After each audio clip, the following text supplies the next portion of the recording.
Today is November 7th. It's a Monday. In Monty Python, there is a sketch where one of the Monty Python people says, "Oh, which way did it go? Which is the way to go?" So he's got this long arm pointing left and right. So now I need to focus on what is. See, it's like this. Emotion. Okay, so trading is like a castle. And castle is right in the middle where there is a bright beam that shoots up to the moon. And surrounding that castle is a moat.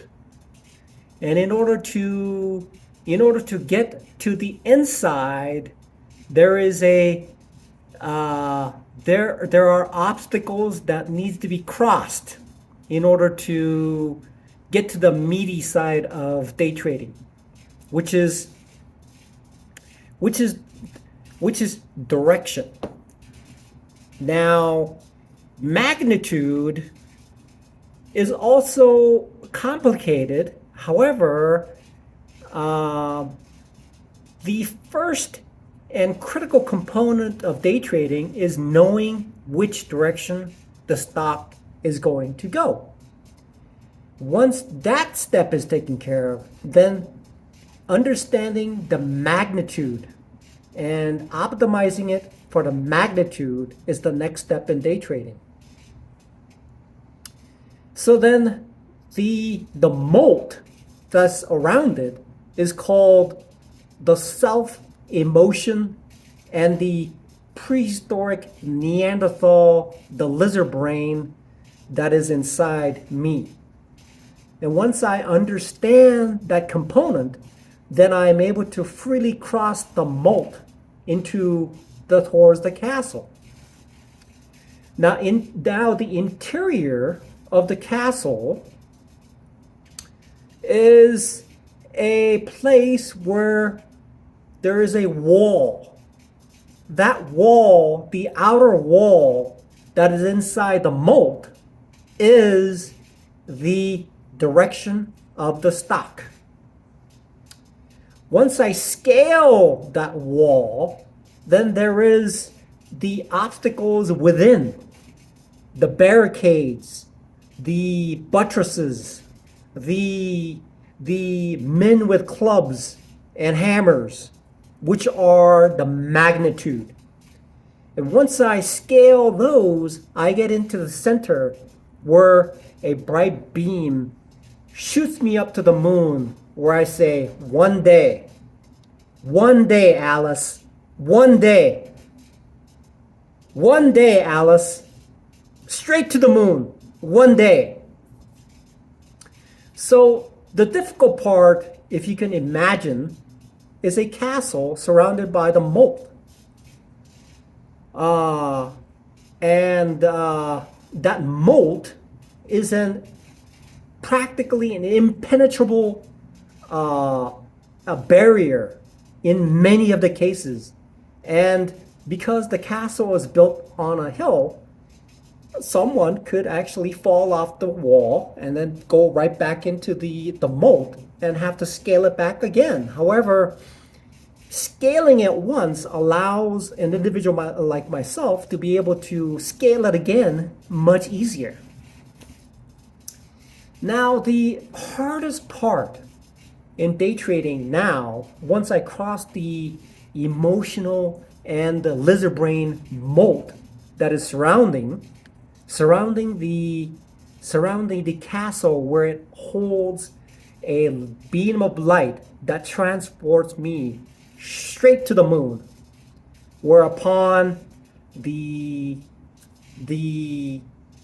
rewards of becoming a consistently profitable day trader awaits. Now, which way did it go? As in Monty Python. Now, directionality is the most important is a prediction that must be made. Now it's a prediction because it's a prediction. The terminology of prediction is saying, okay, I predict it'll go this way. I predict this is going to go this way. So the predictability that professional day traders use really essentially is used to gamble. That's what it is. Predicting is gambling. So the other word that I need to use, and sometimes I get confused, is the word called statistical probability. The higher statistical probability, the likelihood, the probability, the high probability, the direction that my data is supporting. And it could be completely baseless because I may not be considering all the information that is available to me that allows me to make that prediction, that statistical guess. So I'm not sure how I could put it that way. I mean, is it a guess? Is it prediction? It's a dart in the wall or whatever it is. However, it's based on statistical data that tells me that a stock goes in that direction. So before I tackle the magnitude, I have to first tackle the direction in which the stock is moving. Once I determine which direction the stock is moving based on the signals that are already there, then after I achieve a certain level of competency in creating a high percentage ratio of the trades that I make, once that it is achieved, then I can scale in and adjust the magnitude in which that I can choose which stock it's going to be. And one of the things that would be essentially is beta. The beta is essentially a predictor of the volatility of the stock based on the external stimulation that is applied to that particular stock. And so it seems to be an easier way to versus scaling a wall that is called the directionality of the stock. So I need to understand further and dig into deeper the understanding of the directionality of the stock. And so now Tesla, for instance, and I have to look at it because I traded it today and I lost money on it. I'll tell you what, I lost money on it. I could have picked Costco and I would have done really well. Okay. But I chose out of those two. I looked at those two and I said to myself, I'm going to pick one. And I chose the one that essentially went down and caused me to lose money. So the directionality based on the view that I've seen is this. Now, it seems like the volume is on par. Okay. The volume seems to be on par. And also, I could see that the way that it finished on the low of the day and how it passed through the $200 17-month the support level, it shot right through.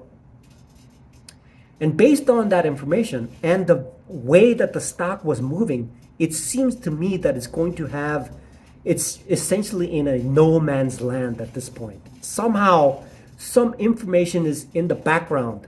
First of all, it's their semis that are being delayed.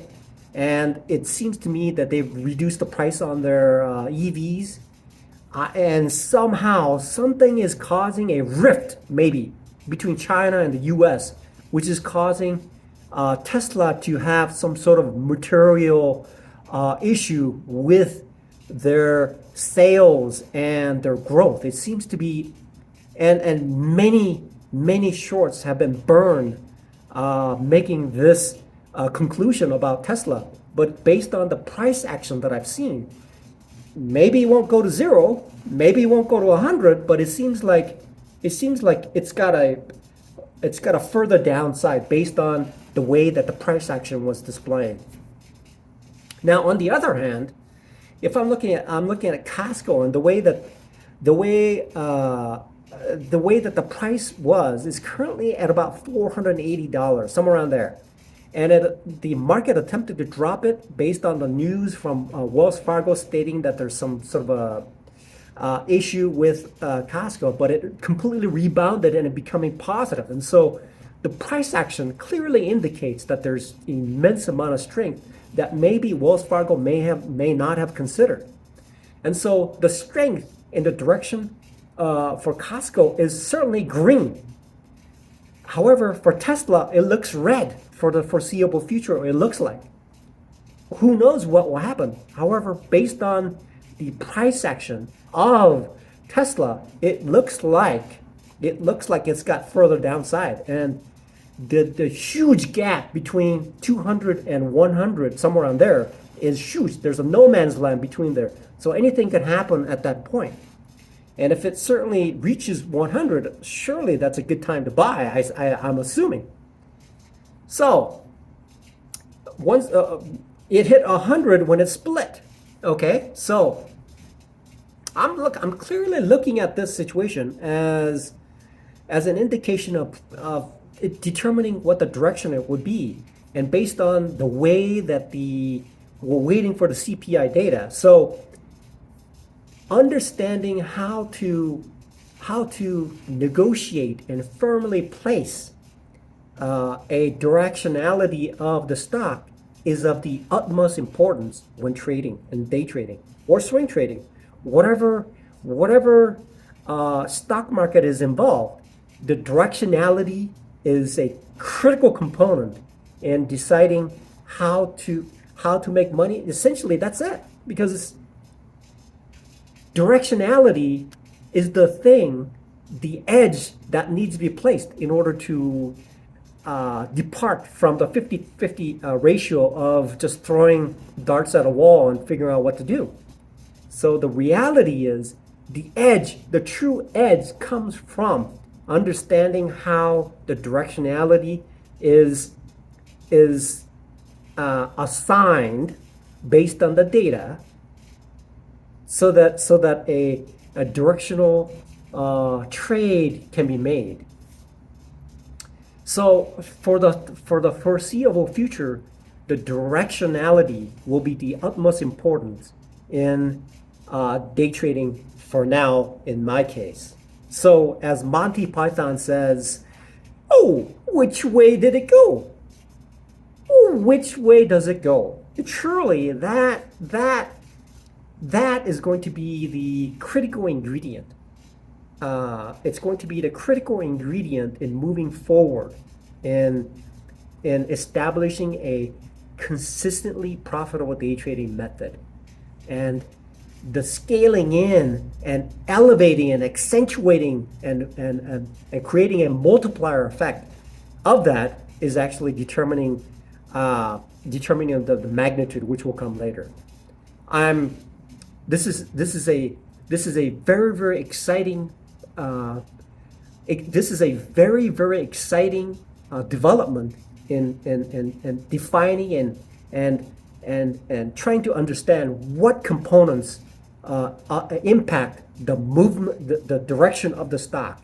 And that's where probably the elites are spending most of their time, in their magnitude and the direction. Those are the two places where the elite traders are spending most of their time.